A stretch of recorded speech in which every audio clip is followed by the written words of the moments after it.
Hey there, welcome to Charting Toward Intimacy, where we're expanding the natural family planning conversation. I'm your host, Ellen Holloway.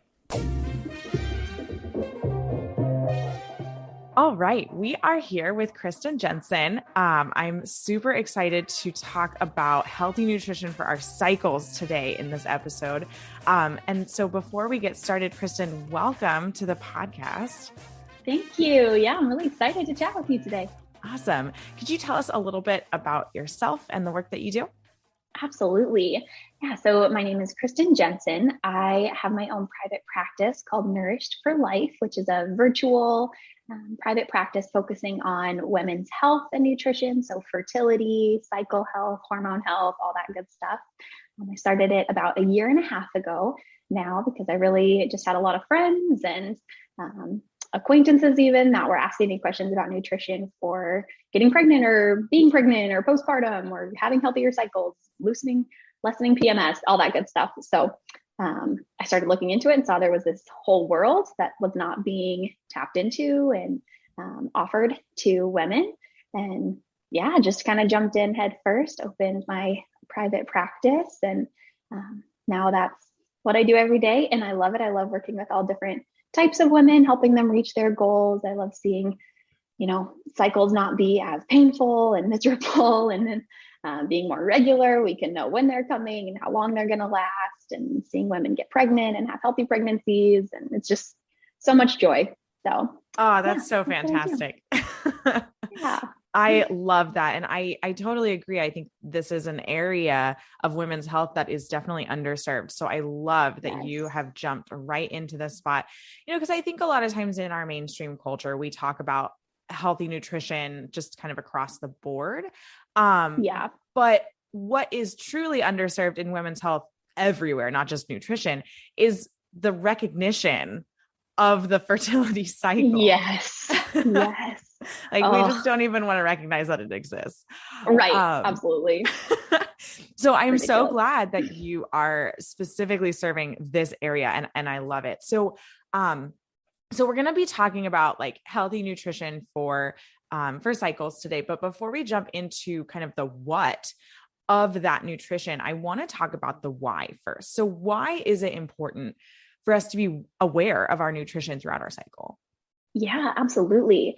I think overall, what I always like to tell women as well is that having a just good basis of foundation for nutrition throughout your cycle, or if you aren't cycling or not sure what points of your cycle you may be at any specific time, it's always important just to have a good baseline, strong nutrition for foundation to help our cycles be the best that they can be as least painful, most regular, most ready for fertility, all of those good things that our cycles were meant to be, and the beauty of them, and really, kind of embrace the good health indicator that they are meant to be for our bodies. So just having a good foundation is really important, getting lots of good healthy fats to help support our hormone levels, getting enough protein to keep us satiated, those good variety of carbs so that we're getting all those different vitamins and minerals. All of that is super important, regardless of what phase of our cycle we may be in. But if we want to take it a next step further and delve even deeper into it, when we know what phase of our cycle we're in, we know what's going on, we can better support our body in what it's doing and make each of those cycles pair up with the correct nutrition and further enhance each of those cycles to their maximum health ability in kind of choppier words. No, I love that. I love that. Yeah. And I think that is so important, right? Our society gets it right that we need to be healthy, across the board. Right. But I love that, we can then take it one step further and we can kind of just maximize those different phases of our cycle to, to really what our body is telling us that we need at that time. And I know you're going to get into this, but, but I love that, so start with that good nutrition across the board, and then you can start to kind of dive in. Okay. So now for the what. Yeah. So what kinds of foods, what kinds of, I don't even know if that's the right question, what kinds of foods, right? Yeah. What should we be choosing at each point in our cycle to maximize our health and wellness, and how our bodies are feeling? Yeah. So we'll just take it through each of the four phases of our cycle and highlight what the big things going on are and what we can do to support our body in that. Perfect. So let's just jump in with the menstrual phase or the bleeding phase, what we think of as like our quote unquote period. And I really like to focus in that week or phase, however long that might be for you, on replacing what we're losing. So we're bleeding actively. And for some women, that might be heavier than others. But regardless, we're losing a lot of vitamins and minerals in our blood, and we're just losing blood volume. So I really like to focus on iron, zinc, and our B vitamins. And those are going to be found in things like red meat, lentils, bone broth. And then for fish options, salmon and sardines are really great sources of those. And then alongside that, we have a lot of inflammation going on when we are actively shedding our uterine lining during this phase. So we want to support our anti-inflammatory work that our body is doing. And the best ways that I like to get those in are by increasing our intake of berries and our dark leafy greens. Yeah. Oh my gosh. I like wish I was taking notes right now, but luckily this is recorded. So I'm just going to go back. Exactly. Yes. That's the beauty of a recorded podcast. That was awesome. That was so clear. Good. Good. I have a handout too. I don't know if you'll ever send those out or if you have those on anything, but I can always send that for you to share on your social media platform so people can see it and have a way to remember it too. Oh, fabulous. That would be awesome. Yeah. And if you have any links, we'll put those in the show notes, for people to follow up with. Perfect. Yeah. All right. Should we jump into our pre-ovulatory phase then? Yeah. Yeah. Okay. So this phase, this is when we're, getting ready to ovulate, our body's gearing up to release that egg. And we really want to focus on supporting our estrogen and testosterone levels because those are both going to be rising during this phase. So it's really important that we are consuming enough healthy fats. And those are found in things like avocado and avocado oil, olives and olive oil, even grass-fed butter, full-fat dairy can be a great source. Especially if it's grass-fed, it's going to be higher in those omega-3s, which are anti-inflammatory. So that 2-for-1, nuts and seeds, those are all really great options during this phase of our cycle, as well as complex carbs. A lot of women think that carbs are the enemy. We're kind of told that in our culture, but actually we need a good amount of carbs to support our thyroid health, which is vital for our hormone health.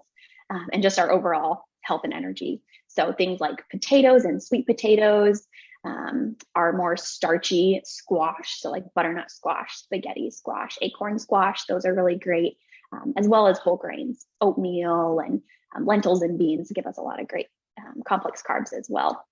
And then we can actually start supporting, well, all through the cycle, it's great, but it's really great to focus on supporting that microbiome during this time. And that is the bacteria that makes up our intestinal or gut lining. So those are things like kefir, fermented dairy, kimchi, which is kind of like a spicy sauerkraut or cabbage. Oh, I love kimchi. Yeah, me too. Sauerkraut too is just a great one overall.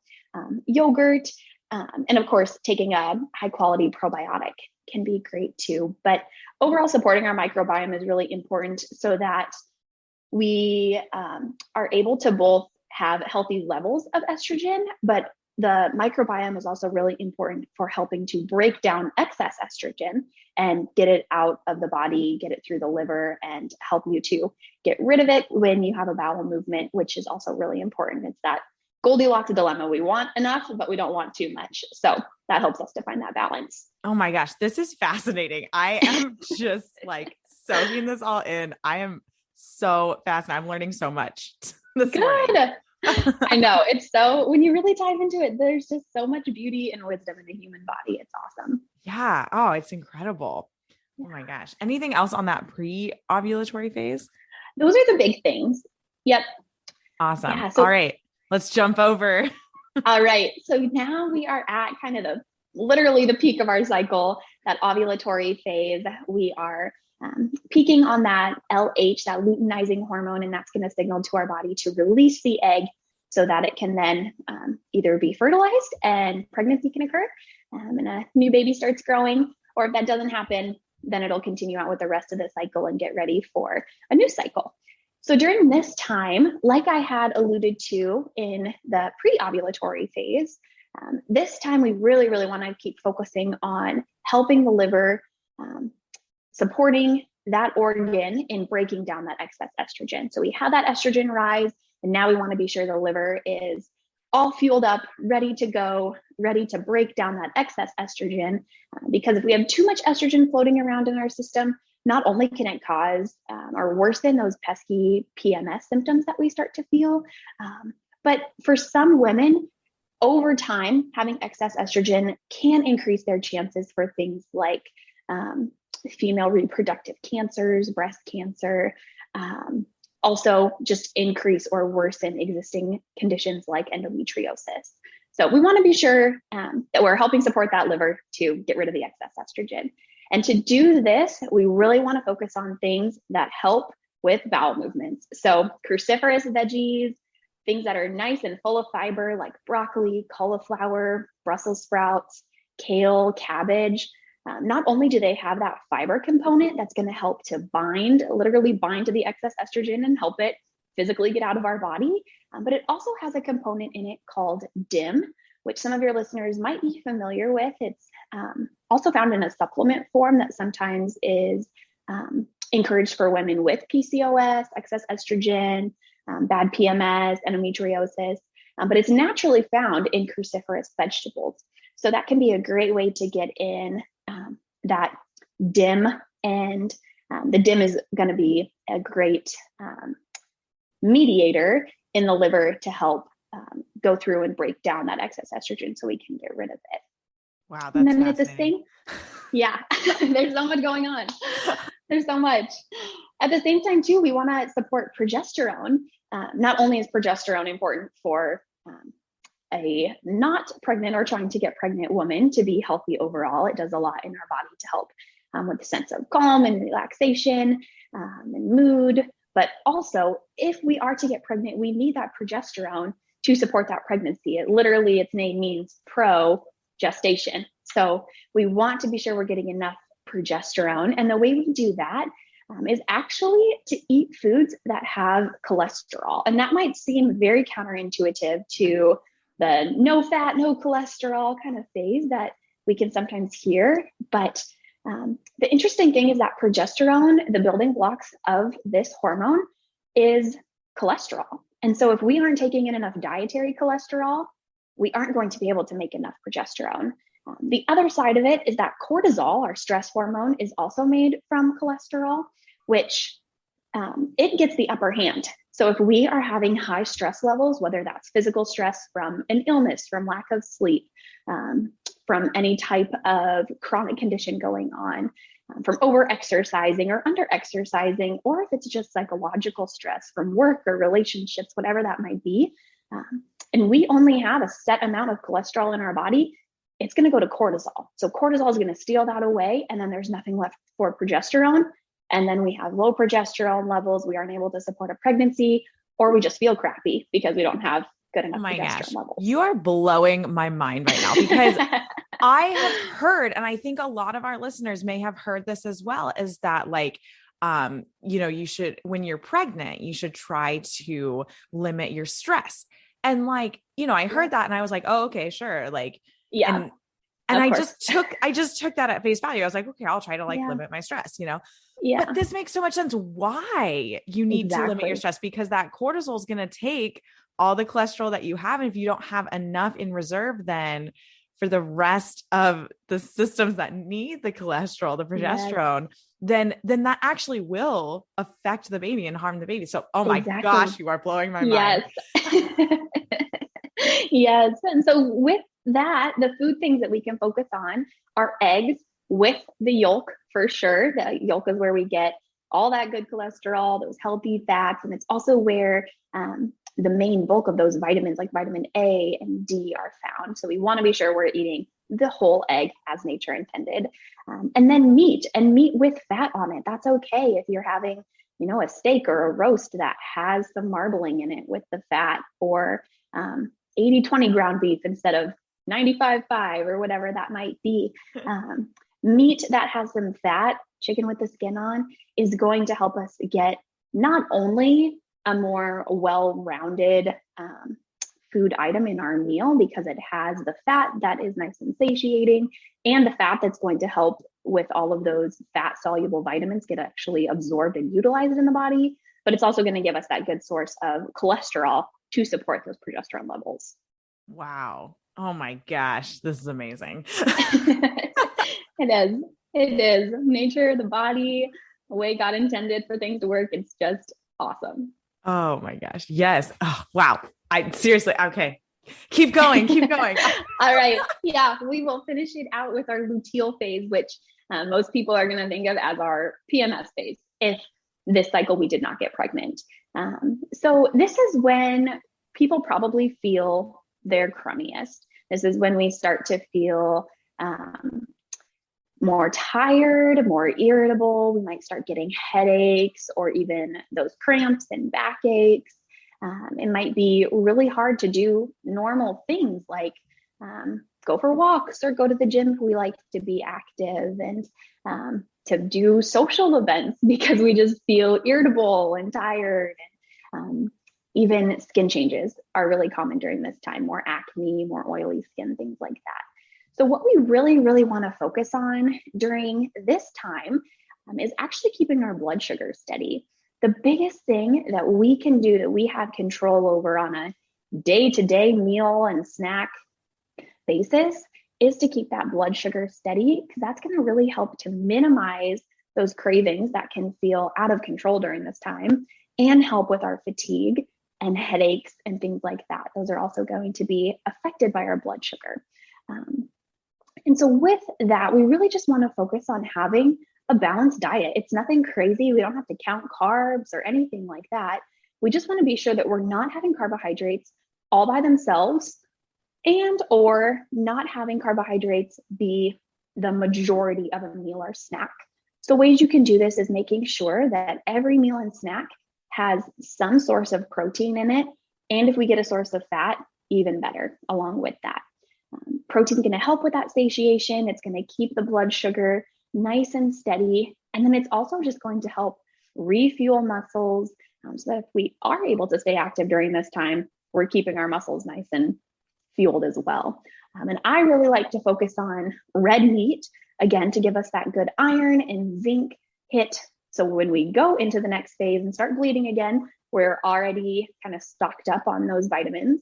And then also turkey, which a lot of people don't think about using turkey anytime outside of Thanksgiving, but turkey and the tryptophan that it has is a great source of serotonin, which can help. It's one of our neurotransmitters in our brain. And so it really helps with overall mood and just staying nice and steady and not having those mood swings that I think can be really frustrating for women during this time. Wow. Oh my gosh. Yeah. I don't really eat turkey outside of Thanksgiving. Yeah.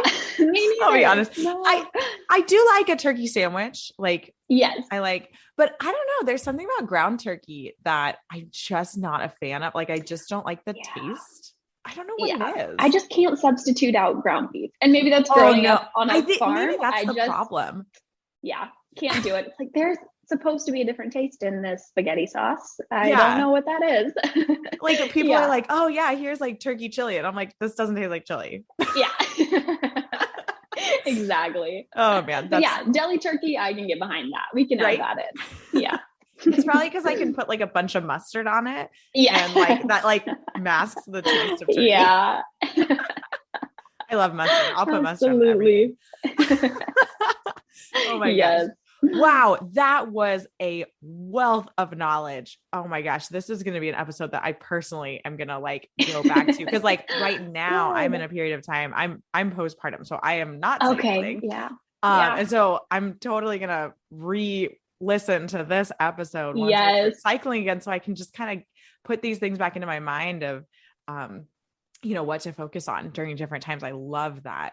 Yeah. Um, so my last question that I have for you is, what would maybe be different or additional for someone who's wanting to really maximize their fertility potential and is trying to conceive? Yeah, great question. So overall, all of these things, like I said in the beginning, are going to build a great foundation. Red meat, salmon, fruits and veggies, nuts and seeds. Those are great all the time, no matter what. Also great, for the husband, for the kids, everything. So foods that are good at one time are going to be good all the time. But some things that we can focus on for fertility, just in general, and this is definitely a generalized statement because I know every woman and couple out there might have a different struggle. We might have more need for anti-inflammatory foods than others. Some women might be could benefit from having a change in weight, whether that's underweight or overweight. That can impact things as well too. Exercise, sleep, stress, et cetera, et cetera. There's so much that every woman specifically could get into a lot more personally for them and for them as a couple. But overall, I really like to focus on getting more anti-inflammatory foods. So it's always great. We want our body to be in a low state of stress, and inflammation in the body signals stress. And what does our body not want to do when we're stressed out? Have a baby. Get pregnant. Yeah. So, yeah. That's evidenced by, when you're really stressed, your cycle gets longer because your ovulation is delayed. Exactly. Yeah. Yes. Or you might not even have a cycle for a few months. And yes, exactly. So keeping up on those things, those berries, those dark leafy greens, but also those high omega seafood options. So salmon, shrimp, sardines, whatever kind of fish and seafood you like and have access to are great things to add in if you can. And then eggs. I always say eat eggs for eggs. We want those good, just well-rounded food that eggs provide us with all of the nutrients, the cholesterol, like we talked about for progesterone, and those healthy fats. We really, really want to be focusing on getting in those, even 2 to 3 a day, which might sound crazy, but it's great. And it gets us in a good habit of eating those because eggs are pretty much the only good source of the nutrient choline we have in food sources. And choline is so vitally important for baby's brain development. So if we can stock up on our choline stores pre-pregnancy, it's going to set our baby up for more success as it grows within us and develops that brain. So kind of a 2-for-1 deal on the eggs there. Oh my gosh. That's so funny about eggs. I have a funny story. My mother-in-law is not like a huge fan of eggs, but she was told by her doctor when she was pregnant, this was years and years ago, obviously. But that her doctor said, you need to eat 2 eggs a day and think of it as a pill, think of it as your prenatal vitamins. You eat 2 eggs a day. And she was, love it. She was hating it because she doesn't like eggs that much. But I love that thought process is think of it as your prenatal vitamin. Eggs are that important. Yes, they really are. Yes. Oh, I love that. Anything else about, pregnancy or preconception nutrition in general?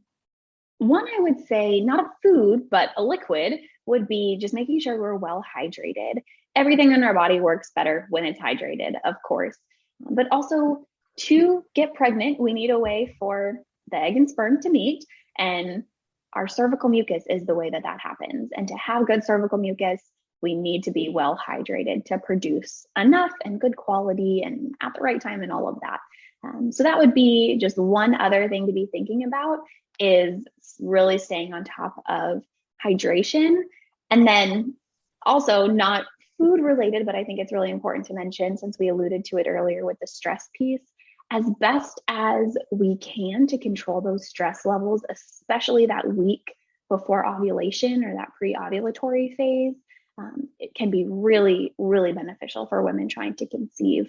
And even thinking about the way that we are living our day to day and what we're consuming, especially during that time. Are we having loads of caffeine? Are we having loads of alcohol? Are we skipping meals? Those can all be sources of stressors on the body. So maybe during that week as well, if you're trying to get pregnant and really make that ovulatory phase count, would be pulling back a little bit on caffeine, keeping it under that 150 to 200 milligrams per day amount, pulling back on alcohol, maybe just a couple of drinks per week, and then making sure we're eating at regular intervals so our body doesn't perceive anything as excessive fasting, stress on the body, things like that. Wow. Yeah, that makes a lot of sense. That's so great. I love everything you have said. You are such a wealth of knowledge, Kristen. This is amazing. Yeah. Was there anything else that you wanted to add in before we close out?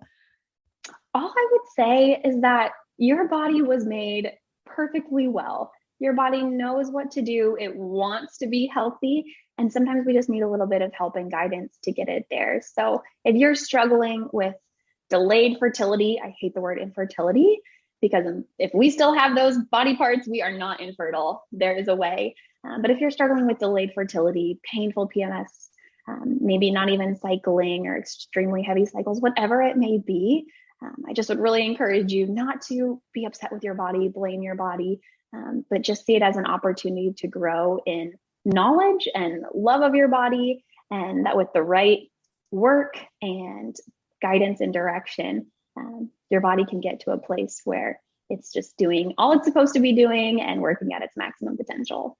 Yeah. Oh, love that. Definitely. Well, thank you so much, Kristen, for coming on the podcast. My pleasure. Yeah, thank you. Thanks so much for listening.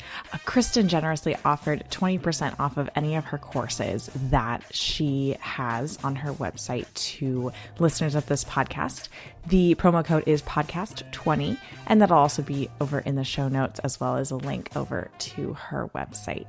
As always, if you aren't following us on Instagram, be sure to follow us at Charting Toward Intimacy. And I love hearing from you guys, so feel free to reach out on Instagram or send me an email. Links to those are in the show notes. Until next time.